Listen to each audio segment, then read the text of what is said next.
मी to कर रहा है, जो आपको अकाउंट्स अलाउ करते हैं, जो आपको प्रोडक्ट्स बेचने से रोकते नहीं है, या वो प्राइवेट लेबल ब्रांड्स नहीं है और वो ब्रांड सेल हो रहे हैं। हम इसकी जो रिसर्च है उससे हम ब्रांड्स पिक करेंगे और हम उन ब्रांड्स के साथ जाके अब काम करेंगे। सो मैं इसके स्टोर में जाता हूँ और आपको यहाँ पे डिफरेंट ब्रांड्स नजर आ रहे हैं लेफ्ट साइड के ऊपर।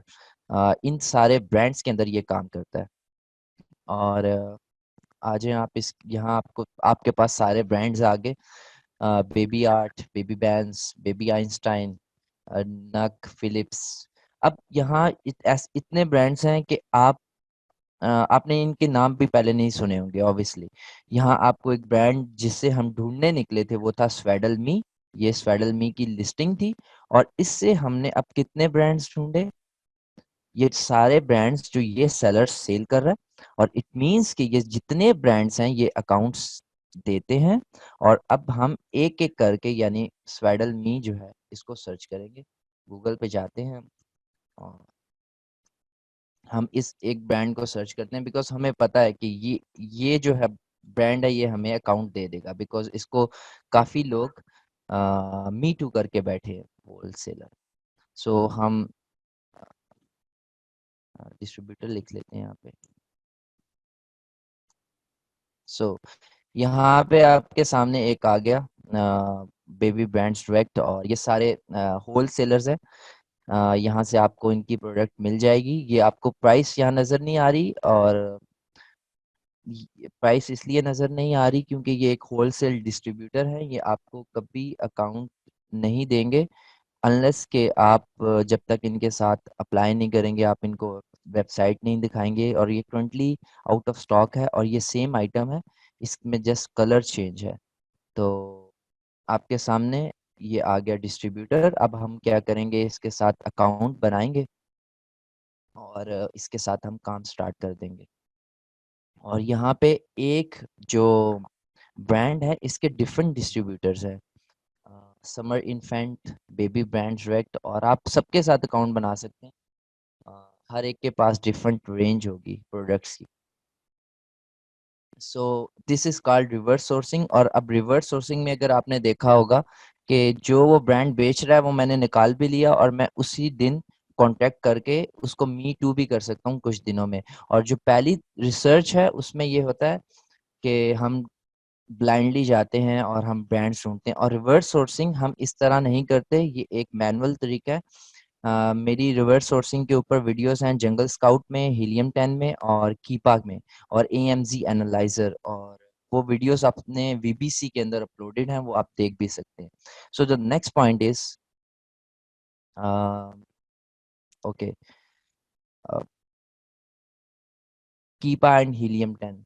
कीपा और हीलियम 10 जो है वो एक फ्री एप्स हैं, और these apps are really important. For example, कोई भी अगर हम डिसीजन लेते हैं, अब जिस तरह हमने इस प्रोडक्ट का हम डिसीजन ले रहे थे इस शीट के ऊपर कि हमें ये बाय करनी चाहिए या नहीं। फॉर एग्जांपल, अगर ये इसकी मुझे कॉस्ट पड़ रही है $10, और यहाँ मैं देखता हूँ कि मैं अगर ये 19 की सेल करूँ, सारे एक्सपेंसेस, क्योंकि मैं जब कोई भी चीज़ बाय करता हूँ तो मैं हर एक्सपेंस जो है इस तरह शीट के ऊपर कैलकुलेट करता हूँ ताकि एक पैनी भी इधर से उधर ना हो और मेरे पास जो रिजल्ट्स आए वो बिल्कुल एक्यूरेट आए। अगर आप कोई सॉफ्टवेयर यूज़ करेंगे, like third party app use करेंगे लाइक दिस, इससे होगा ये कि आप बहुत ज़्यादा कुछ लूज कर जाएंगे। अगर आप यहाँ टैक्स भी लिख देते हैं 20%, तो ये कैलकुलेट नहीं करता उस तरह आपसे, क्योंकि आपकी प्रेप कॉस्ट डिफरेंट है, शिपिंग कॉस्ट। तो आप इस तरह एक शीट बना लें, जस्ट आपको यहाँ पे प्राइस चेंज करनी है तो आपके पास सारा कुछ यहाँ पे चेंज हो जाएगा। और आपको सेकंड चीज जो चेंज करनी होती है वो आपको फुलफिलमेंट फी चेंज करनी होती है, और वो आप यहाँ अमेजोन से चेक कर सकते हैं, अमेजोन रेवेन्यू कैलकुलेटर से। और अगर आप यहाँ पे एसिन डालेंगे, फॉर एग्जांपल इसका मैं एसिन पिक करता हूँ और मैं यहाँ पे एसिन डालता हूँ तो ये मुझे यहाँ पे बता देगा। फॉर एग्जांपल आइटम प्राइस 20, और मैं इसे कैलकुलेट कर लेता हूँ कि इसकी कॉस्ट क्या होगी। तो इसकी अ, ठीक है, यहाँ पे फुलफिलमेंट कॉस्ट जो है इसकी 2.14 है, और 7 पेनीज जो है इसकी मंथली स्टोरेज फी है। सो मैं यहाँ पे आऊँगा और यहाँ पे 2.02 है, तो मैं यहाँ पे इसको 2.20 कर दूंगा तो मेरे पास एक्चुअल एक कॉस्ट आ जाएगी। अब ये हमें पड़ रही है प्रोडक्ट 10 की और हम बेचना चाहते हैं 19.99 की। और अब हम जाते हैं इस पेज के ऊपर और हम देखते हैं सबसे पहले कीपा को। अब हमने ये प्रोडक्ट बेचनी है 19.99 की, तो कीपा पे अगर हम जाएं तो यहाँ पे अगर आप देखें तो अमेजोन इस प्रोडक्ट को 17.95 का सेल कर रहा था लास्ट 3 मंथ्स में, और 14.95, 18 पॉइंट, और उसके बाद 18.63 और 19.99 का तो नामो निशान ही नहीं है लास्ट 3 मंथ्स में। सो दिस इज नॉट वाइबल, यानी अगर हम ये प्रोडक्ट बाय करेंगे तो ऑब्वियसली हम लॉस में जाएंगे। सो कीपा इज वेरी इंपॉर्टेंट। और कीपा में जो सेकंड चीज हम देखते हैं वो अमेजोन। अगर आपकी लिस्टिंग में जो लिस्टिंग आप मी टू करना चाह रहे हैं उसके अंदर अगर अमेजोन है तो हम कभी भी उस लिस्टिंग में जाके मी टू नहीं करेंगे, बिकॉज द रीजन इज कि आप कभी भी अमेजोन की प्राइस को बीट नहीं कर पाएंगे। अगर आप बीट करते भी हैं देन आपको कोई भी रीप्राइसर यूज करना पड़ेगा और वो परसेंट आपके लिए कम करता जाए, और फिर आप अगर आपका थ्रेशोल्ड मेट हो जाए देन आप प्राइस बढ़ा दें। सो दिस इज वेरी इंपॉर्टेंट कि जिन एसेंस के अंदर अमेजोन आउट ऑफ स्टॉक नहीं जाता हम उनके अंदर काम नहीं करते। तो मैं इस एसिन के अंदर काम करना पसंद नहीं करूंगा, बिकॉज इसके अंदर अमेजोन आउट ऑफ स्टॉक नहीं जाता। अगर मैं देखूं 1 साल में तो अमेजोन थोड़े से अरसे के लिए सिर्फ आउट ऑफ स्टॉक गया है। और सेकंड चीज जो प्राइस प्राइस तो हम बीट कर नहीं पा रहे। फिर जो इम्पोर्टेंट चीज ये होती है कि अगर हम किसी भी डिस्ट्रीब्यूटर के से बाय कर रहे हैं तो हम ये चीज देखते हैं कि ये ब्रांड ऑनर है। फॉर एग्जांपल स्वेडल मी एक ब्रांड है। और अब हम जाते हैं सेलर्स में, हम ये देखते हैं कि सेलर्स में स्वेडल मी तो नहीं है। दिस इज वेरी इंपॉर्टेंट, क्योंकि अगर वो ही ब्रांड ऑनर एज सेलर भी है यहाँ पे तो वो कभी भी हमारी प्राइस को वो हमेशा हमारी प्राइस को अंडर कट कर लेगा, बिकॉज वो मैन्युफैक्चरर है, वो उसके पास ज्यादा लेवरेज है हम हमारे से। सो हम कभी भी उसकी प्राइस को बीट नहीं कर पाएंगे। सो this is also very important कि आपने ये चीज देखनी है अमेजोन और सेकंड ब्रांड नेम। उसके बाद हमारे पास जो आखिरी चीज आती है वो आता है बीएसआर किसी भी प्रोडक्ट का। तो अगर हम यहाँ आते हैं तो हम अगर बीएसआर देखते हैं इस कैटेगरी के अंदर तो बीएसआर तो बहुत अच्छा है।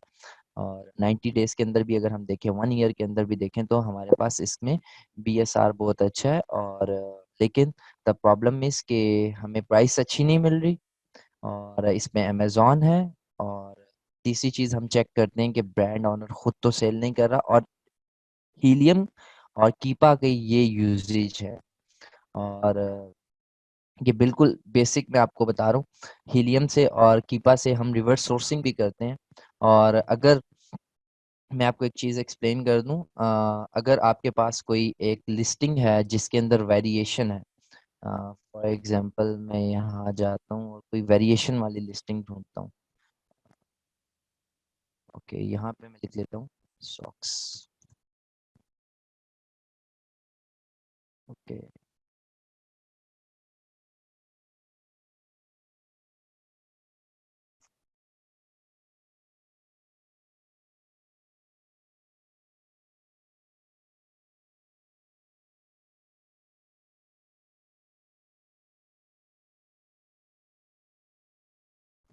ओके, यहाँ आप देख सकते हैं कि यहाँ पे 3 किस्म की वेरिएशंस हैं।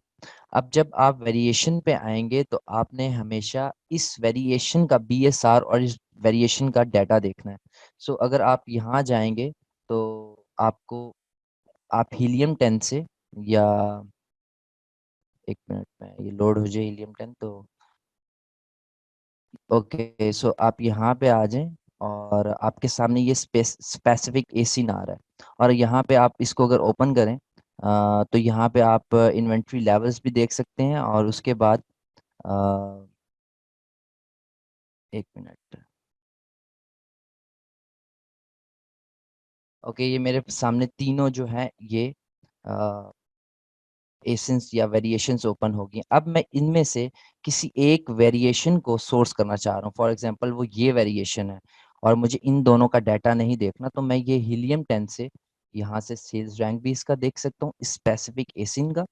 और उसके बाद सॉरी सेल्स देख सकते हैं, और उसके बाद आप इसका बीएसआर भी स्पेसिफिकली देख सकते हैं जो एसिन आप बाय करना चाह रहे हैं। सो हीलियम 10 और कीपा जो है ये बहुत इंपॉर्टेंट प्लगइन्स हैं, और ये दोनों फ्री हैं। और हीलियम 10 जो है ये आप यूज़ कर सकते हैं इसकी एक्सरे प्लगइन, और ये बिल्कुल फ्री है। और उसके बाद जो हमारा नेक्स्ट पॉइंट है, अच्छा जी, हमारा जो नेक्स्ट पॉइंट है, which brand does allow me to and which brands to avoid. Okay, so this is also very important. For example, अगर मैं इस ब्रांड में आता हूँ तो सबसे पहले मैं यहाँ देखूंगा कि यहाँ पे कितने सेलर्स हैं जो मी टू कर रहे हैं। तो यहाँ पे अगर आप देखें तो ये आपको ब्रांड नज़र आ रहा है कि यहाँ पे तो 4 ऑलरेडी सेलर्स जो हैं वो सेल कर रहे हैं, लेकिन यहाँ पे सिर्फ अभी अमेजोन ही सेल कर रहा है। तो आपने उन ब्रांड्स के ऊपर हमेशा अवॉइड करना है जिन ब्रांड्स में कोई भी दो या दो से कम सेलर्स हैं, या जो ब्रांड ऑनर है जो ब्रांड ऑनर है वो खुद सेल कर रहा है। आपने कभी भी ऐसे ब्रांड्स के अंदर जंप इन नहीं करना, बिकॉज वो ब्रांड ऑनर्स नहीं चाहते कि आप उनका ब्रांड जाके मी टू करें। ऑल्दो आप उस प्रोडक्ट को बेशक सोर्स कर सकते हैं सस्ता, लेकिन वो प्राइवेट लेबल ब्रांड्स होते हैं, और अगर आप उनके ब्रांड्स को जाके मी टू करेंगे तो वो आप पे आईपी क्लेम और आपका अकाउंट जो है उससे वो बैड बैड स्टैंडिंग्स में जा सकता है बार बार। अगर आप कोई भी वायलेशन करते हैं तो आपने हमेशा वो ब्रांड्स फाइंड करने हैं। एक सिंपल थंब रूल मैं आप लोगों को एक बता देता हूँ कि आपने उन ब्रांड्स के अंदर काम करना है जिनके अंदर अमेजोन हो, लेकिन वो आउट ऑफ स्टॉक जाता जाता आता रहे। और सेकंड, जिनमें जिन अकाउंट्स के अंदर अगर 4 या 4 से ज़्यादा सेलर्स हैं, तो आप उन अकाउंट्स को या उन लिस्टिंग या एसेंस को आप मी टू कर सकते हैं, उनमें आपको प्रॉब्लम नहीं होगा। और आपने कभी भी ऐसे अकाउंट्स के अंदर सॉरी एसेंस के अंदर जंप इन नहीं करना जहां पे आप प्राइस लाइक हिस्ट्री में अगर देख लें कि 2 से कम सेलर्स ही थे, तो वो हमेशा प्राइवेट लेबल ब्रांड होगा। और अगर उनका ये ब्रांड नेम और सेलर नेम डिफरेंट भी है तो आपने उनमें जंप इन नहीं करना। मैं एक मिनट आपको एक एग्जांपल जो है वो ढूंढ देता हूँ प्राइवेट लेबल ब्रांड की, तो आपको बेहतर अंदाजा हो जाएगा। फॉर एग्जांपल, यहाँ से यहाँ पे अब हम देखते हैं। अब ये यहाँ पे अगर आप आ जाएं तो मैंने एक एक्सटेंशन डाउनलोड की हुई है, क्रोम एक्सटेंशन है। ये है एक्सटेंशन अमेजॉन क्विक व्यू, और इससे आप पहले पेज के ऊपर ही सेलर्स देख लेते हैं। फॉर एग्जांपल, अगर आप इस पेज के ऊपर आए तो यहाँ आप देख लें कि ये एक एफबीए सेलर है, और यहाँ पे अगर आप देखें अमेजोन है, एक एफबीए सेलर और 8 एफबीएम है। सो मैं इस ब्रांड को, मेटल टेक्स को मी टू कर सकता हूँ, क्योंकि मुझे पता है कि यहाँ पे डिफरेंट और सेलर्स भी बेच रहे हैं। लेकिन अगर आप इस ब्रांड में आए तो आप देखेंगे कि एक सेलर है, और ये देखें रेमिनर रेमोनोर, और यही सेलर है और यही ब्रांड है और यही सेल कर रहा है। तो अगर मैं इस लिस्टिंग को मी टू करूंगा तो इट कैन बी डेंजरस। बेशक मैं इस प्रोडक्ट को कहीं से भी सोर्स कर लूँ, ये एक बहुत आम सी प्रोडक्ट है और ये मैं सोर्स कर भी सकता हूँ, बट इस ब्रांड को अगर मैं जाके या इस लिस्टिंग को जाके जब मैं मी टू करूंगा तो मैं मेरा अकाउंट जो है वो बैड स्टैंडिंग्स में जा सकता है, और ये मुझे करने भी नहीं देगा। सो आपने ऐसे ब्रांड्स को अवॉइड करना है। और आपके सामने यहाँ एग्जांपल है, ये सेकंड एग्जांपल, जिसमें आई थिंक नो सेलर्स हैं, 13 सेलर्स हैं। और यहाँ पे देखें,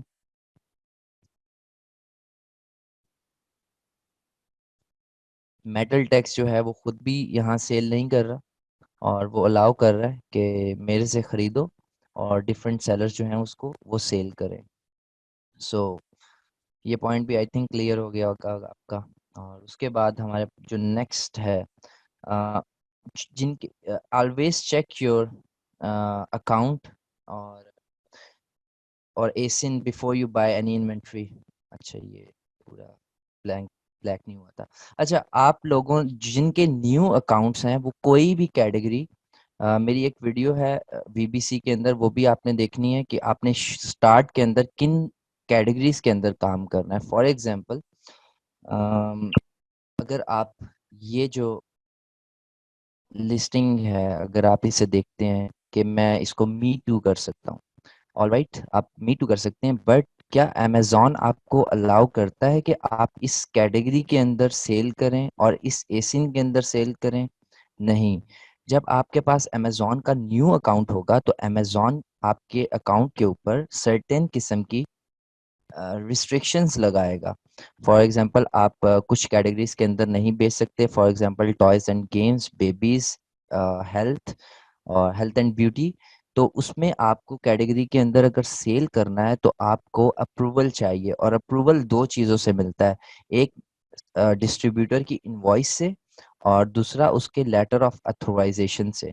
फॉर एग्जांपल, मुझे ये जो अमेज़न की कैटेगरी है ये अलाउ नहीं करता है अमेज़न कि मैं ये बेचूँ, और मेरी कोई प्रीवियस हिस्ट्री भी नहीं है, मेरा अकाउंट न्यू है, और मैं इसके 12 पीसेस अगर बाय कर लेता हूँ और बाद में मैं जाके इस एसिन को, ये जो एसिन कॉपी करूँगा यहाँ से और इसको डालता हूँ अमेज़न में लिस्टिंग बनाने के लिए, लाइक मैं ऐड करूँगा मी टू करने के लिए, तो अमेज़न कहेगा कि आपको इस कैटेगरी में सेल करने के लिए अप्रूवल चाहिए।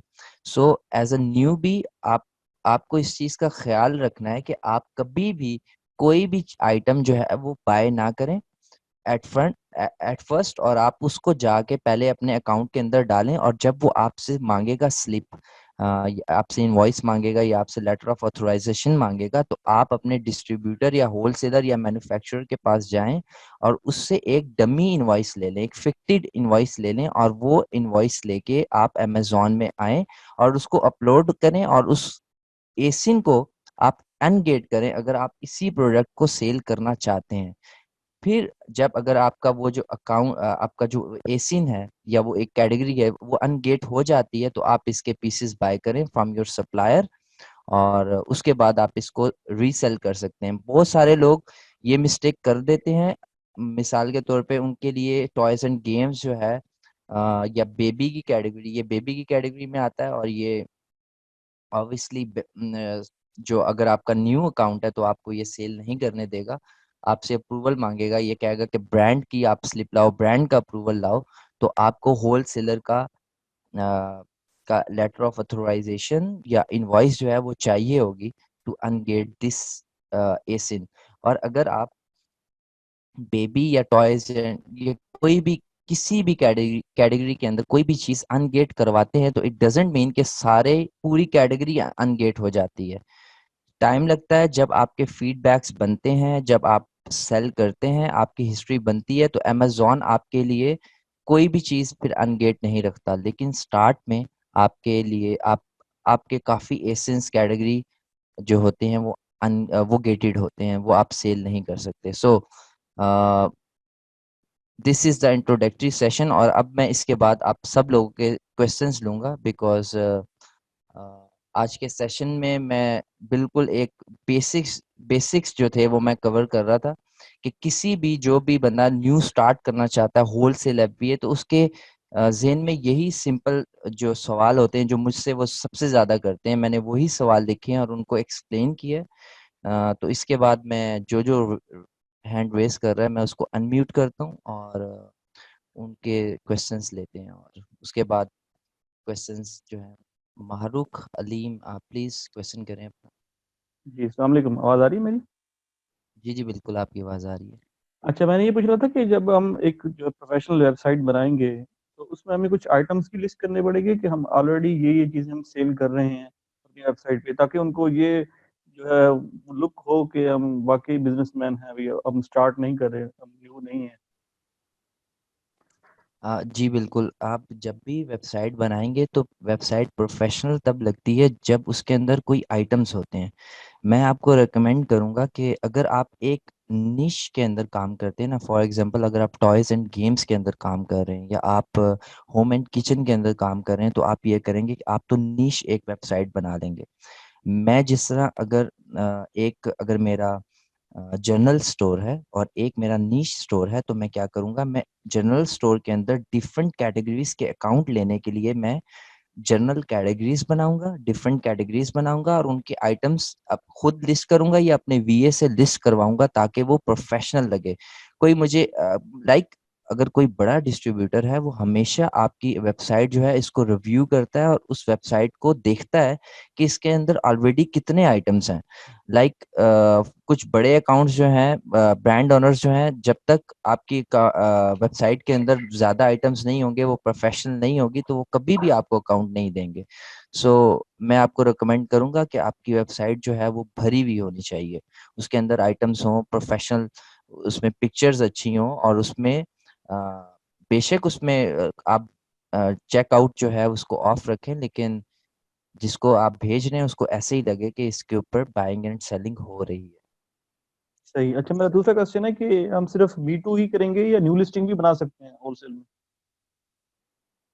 अच्छा, ये कॉन्सेप्ट मैं ज़रा एक्सप्लेन कर देता हूँ। आप कोई भी जो प्रोडक्ट है, अगर आपको वो सेलर अगर अलाउ करता है तो आप उसको मी टू कर सकते हैं, आप उसको अपने ब्रांड में भी लेके आ सकते हैं। लेकिन जो होलसेल एफबीए के अंदर हम हमेशा जो डिस्ट्रीब्यूटर से बाय करते हैं, हम उसी की जो लिस्टिंग होती है उसी को जाके हम मी टू करते हैं। मी टू इसलिए करते हैं कि वो लिस्टिंग रैंक होती है, उसका बीएसआर अच्छा होता है। अगर हम न्यू लिस्टिंग बनाएंगे तो वो फिर प्राइवेट लेबल ब्रांड हो जाएगा और फिर हमें वही जो पूरी लिस्टिंग है उसके अंदर ब्लीडिंग करनी पड़ेगी, उसका बीएसआर रैंक करना पड़ेगा और उसके बाद हम वो प्रोडक्ट बेचेंगे, उसके बाद वो प्रोडक्ट सेल करेंगे। और हर ब्रांड की प्रोडक्ट को आप अपनी लिस्टिंग में कन्वर्ट नहीं कर सकते, ये कुछ स्पेसिफिक लिस्टिंग्स में हो सकता है। लेकिन होलसेल एफबीए के अंदर हम क्विक मनी बनाते हैं, तो हम कभी भी जाके अपनी लिस्टिंग नहीं क्रिएट करेंगे, हम उसी लिस्टिंग में जो जो चल रही है जिसमें प्रॉफिट है उसी को जाके मी टू कर देंगे, ताकि हमारी वो जितने भी हमारे आइटम्स हैं, 10 हैं, 12 हैं, 2 हैं, 4 हैं, 20 हैं, वो जल्दी से जल्दी सेल हो और जो उस बंदे ने ब्रेडिंग की है, रैंकिंग की है, उससे। तो आपको सही। तो समझ आ इसमें हम गई जो है। है एडवर्टाइजमेंट वगैरह नहीं करते, हम जो हाइपर लॉन्च वगैरह कुछ भी नहीं करते, सिर्फ हमने सिर्फ मी टू करना है। मैं आपको एक्सप्लेन करता हूँ, 1 मिनट। जी। आप आ जाएं यहाँ पे। फॉर एग्जाम्पल, ये जो लिस्टिंग, मैं यहाँ जाता हूँ और यहाँ पे एक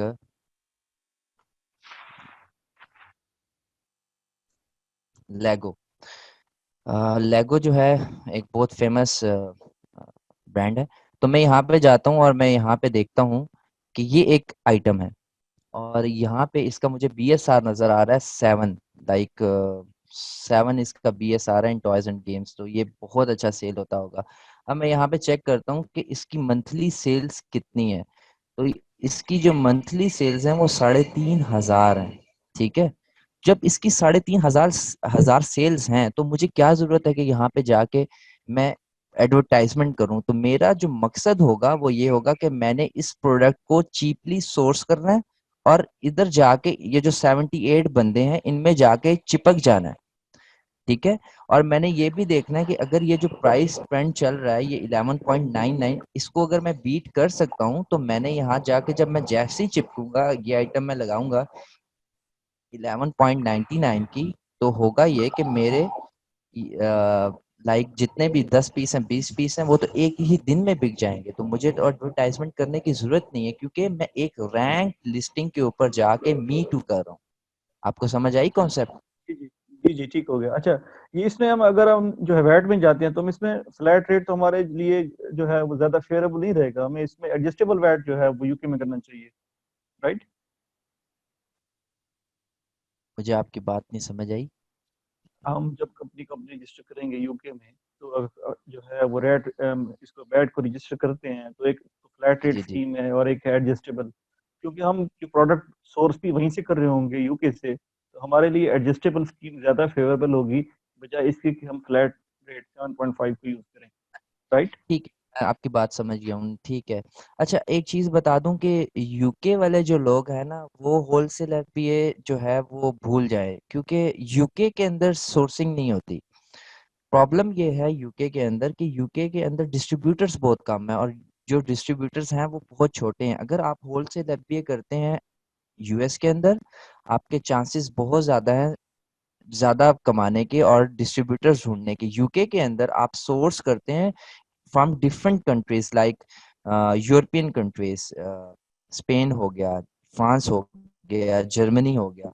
तो आप जो वीएटी रजिस्टर्ड होंगे वो 20% ही होंगे। आप 7.5% मेरे ख्याल से नहीं हो सकते, बिकॉज आप चाइना से नहीं मंगवा रहे। तो ये जो वीएटी के इश्यूज हैं, ये तो आप अकाउंटेंट से भी शेयर कर सकते हैं कि वो आपको बताएगा कि किस तरह आप कहाँ से बाय कर रहे हैं, कैसे आपने बचाने हैं। और सनी भाई की वीडियो भी है वीएटी के ऊपर, तो सही आपने सही ये वीडियो देखना में है कि आप कहाँ से सोर्स कर रहे हैं और कैसे आप कर रहे हैं। आप ये रिकमेंड करते हैं कि यूएसए से हो, और जो है बाकी कंट्रीज में ये होलसेल नहीं चलती सही तरीके, राइट? सही। तो चलें अच्छा, मैं ये प्रोडक्ट हंटिंग का क्राइटेरिया वगैरह जो है ये बाद में मिलेगा हमें? जी इंशाल्लाह नेक्स्ट सेशन जो होगा वो प्रोडक्ट हंटिंग के ऊपर ही रखते हैं। और इसमें प्रोडक्ट हंटिंग नहीं होती, इसमें ज़्यादा इम्पोर्टेंट होता है आप ब्रांड्स कैसे फाइंड करते हैं। आपको जब ब्रांड्स के अकाउंट्स मिल जाते हैं, उसके बाद उनकी लिस्ट के अंदर से हम जो है वो प्रोडक्ट्स ढूंढते हैं। तो आपने कभी भी इसमें आपने इसको पीएल की तरह नहीं लेके चलना कि आपने एक एक प्रोडक्ट ढूंढनी है। मैंने एक्सप्लेन किया था कि हम यहाँ से जाके, जब हम मैं ये प्रोडक्ट ढूंढ रहा था, तो ये जो हम मैंने एक होल सेलर ढूंढा था। अगर आप इसके पास ब्रांड्स में आए तो यहाँ पे आपको हर ब्रांड मिलेगा, फिशर प्राइस, उसके बाद हॉट व्हील्स, नक, मेटल, और ये सारे ब्रांड्स। अब आप एक प्रोडक्ट ढूंढने निकले थे, ठीक है, वो ये प्रोडक्ट थी, ये ब्रांड था, और राइट नाउ आपके पास यहाँ पे कितने ब्रांड्स हैं। और अगर आपको इसका अकाउंट मिल जाता है और यहाँ पे ये कह रहा है ओपन एन अकाउंट, ठीक है, ये यूके के लिए, तो आप यहाँ जाएं और यहाँ पे जाके यहाँ पे जाके आप अपना जो सारा डाटा है वो फिल करें। उसके बाद आप यहाँ पे ये देखें कंपनी रजिस्ट्रेशन सर्टिफिकेट, वैट, और वेयर हाउस पिक्चर, और सप्लायर इनवॉइस, और ये आपको सारा कुछ यहाँ पे लिखना पड़ेगा। सो दिस इज वेरी इंपॉर्टेंट। अगर आपके पास यहाँ कंपनी नहीं है तो आपको इनका अकाउंट नहीं मिलेगा। सो ये एक होलसेलर है जो आपको अकाउंट देना चाहता है, जो मैंने आपके सामने एक लाइव एग्जांपल में ढूंढा। Now you do not only have one product, आपके पास यहाँ पे डिफरेंट नंबर ऑफ प्रोडक्ट्स हैं और नंबर ऑफ ब्रांड्स हैं। और अगर आप इसमें से कोई भी एक ओपन करेंगे, उसकी काफी ज्यादा प्रोडक्ट्स होंगी। सो आई थिंक आपका सवाल हो गया आंसर। अब मैं किसी और जी, को। शुक्रिया। Thank you. Okay, Mumtaz Ahmad. जी सर, अस्सलाम वालेकुम। जी वालेकुम सलाम। सर मेरा क्वेश्चन ये है कि वेबसाइट बनाने के लिए बेस्ट साइट्स या सोर्स कौन सा है, कहाँ से हम डोमेन परचेज कर सकते हैं, और उसको होस्टिंग वगैरह जब पूरा पैकेज कहाँ से ले सकते हैं, या सेपरेटली कहाँ कहाँ से हम उसको सोर्स कर सकते हैं? ठीक हो गया। मैं आपको एक चीज़ एक्सप्लेन करता हूँ कि इसके लिए शॉपिफाई की वेबसाइट ज़रूरत नहीं है, बिकॉज शॉपिफाई में आपको $30 पे करने पड़ेंगे। आप वर्डप्रेस पे वेबसाइट बना लें और उसके बाद वू कॉमर्स जो है इसमें इंस्टॉल कर लें, ठीक है। उसके बाद आपने जाना है, जो सबसे चीपेस्ट मुझे पता है वो नेम चीप है। नेम चीप मेरे ख्याल से $10 या $15 की उसकी होस्टिंग है पूरे साल की। शेयर्ड होस्टिंग में अगर आप जाएं तो नेम चीप की आप अम, एक मिनट मैं देख लेता हूँ इसका ईयरली प्लान। ये जी। $17 की है। $17 की आप होस्टिंग बाय करेंगे। उसके बाद आप कहीं से भी गो डैडी से, डायना डॉट से, या कहीं से भी $10 की डोमेन बाय कर लें। .co.uk की तो $5-6 की डोमेन होगी, तो आपका टोटल खर्चा $20-22 है। और उसके बाद आपको कोई भी प्लगइन नहीं चाहिए। अच्छा, यानी कि अगर मुझे दोनों चीज़ें मेरे पास आ जाती हैं, होस्टिंग मैं ले लेता हूँ और गो डैडी से मैं डोमेन ले लेता हूँ, तो उसमें मैं जो प्रोडक्ट लगाऊंगा उसमें डिस्क्रिप्शन नेम पिक्चर्स ऐड, उसके लिए मुझे कुछ नहीं परचेज करना पड़ेगा, या वर्ल्ड पैस आपने बताया? जी देखिए, जो होस्टिंग होती है एक्चुअली वो सारा कुछ कवर करती है ना। अगर आप होस्टिंग के अंदर आपको स्पेस भी मिलेगी, आपको सब कुछ मिलेगा। तो आप उस पे वर्डप्रेस इंस्टॉल करेंगे वेबसाइट के ऊपर, और उसके बाद उसमें आइटम लिस्ट कर देंगे। वर्डप्रेस मुझे फ्री मिल जाएगा या उसके भी चार्जेस होंगे? वर्डप्रेस फ्री इंस्टॉल हो जाएगा। ओके, सही है। नेम चीप से होस्टिंग और GoDaddy